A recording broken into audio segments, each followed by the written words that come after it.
with 2 off-target throws, no touchdowns, and 3 sacks, including one that resulted in a lost fumble while up 16 in the 4th. Through 3 quarters, he had a perfect passer rating, 158.3. In the 4th, it dropped to 98, still solid. Here's Matt putting on a brave face after the most devastating loss of his career. That was a tough one.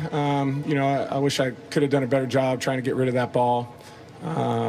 You know, that was a big drive for us to kind of turn the field and get the ball down in field goal range, and to not come away with points on that drive was very disappointing.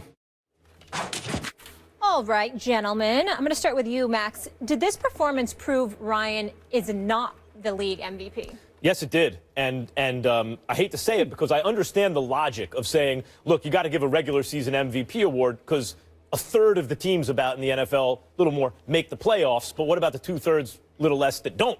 You know, you're going to remember recency bias. You're going to remember the last thing you saw, and then the guys who don't make the playoffs or don't progress as far in the playoffs get shafted and all that stuff. I get that. But we can't pretend that the highest leverage games don't count.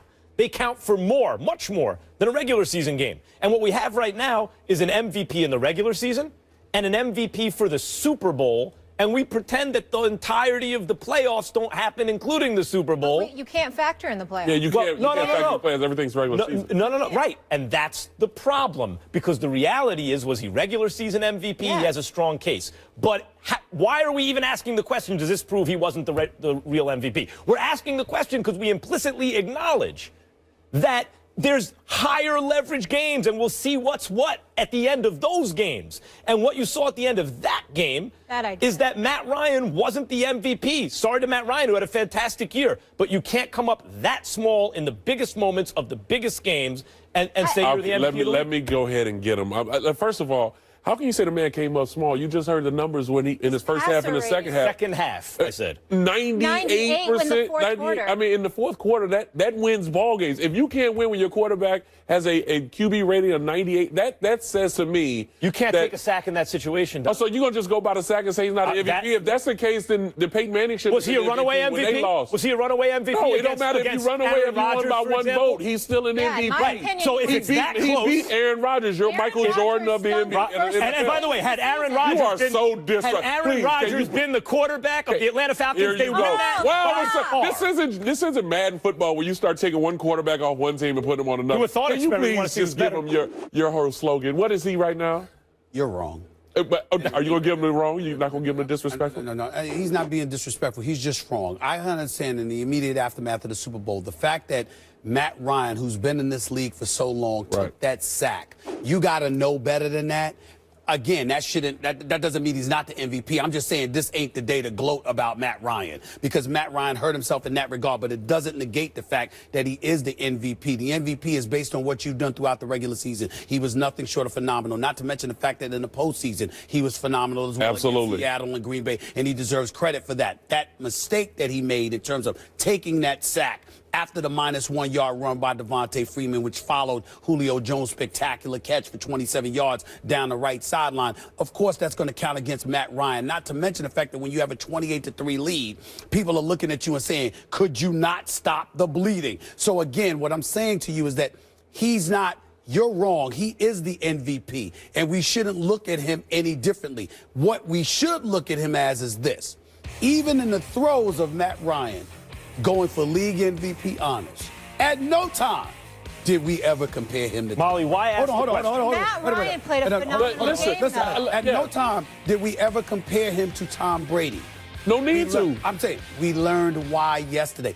As you would say. We suspected before the game. As y'all both would say, there are levels to this. Yes. Matt Ryan is great, but Tom Brady is on another level. Why are you asking the question in the first place? You're asking the question. Implicit in the question is, should we wait till the end of the Super Bowl before we give out the MVP award? That's really what the question asks. We should not. Then why would we even ask if this proves he wasn't the MVP? The reason it does prove that is because the questions of people like Stephen A. and others was, in the moment of truth, do you trust Matt Ryan? And many people, yes, I saw that yesterday. Many people said no, and they, in the moment of truth, were proven right when he took the sack. No, people say no because of the end result. When he had the football in his hands, he did what he needed to do, throwing it to the right person, did not turn the football over. So we're going to nitpick on a certain play during the game and blame Matt Ryan and say he's not the MVP. That is so disrespectful, because if you want to go on the opposite side of the ball, then that means that Tom Brady shouldn't have threw that interception that went for a touchdown.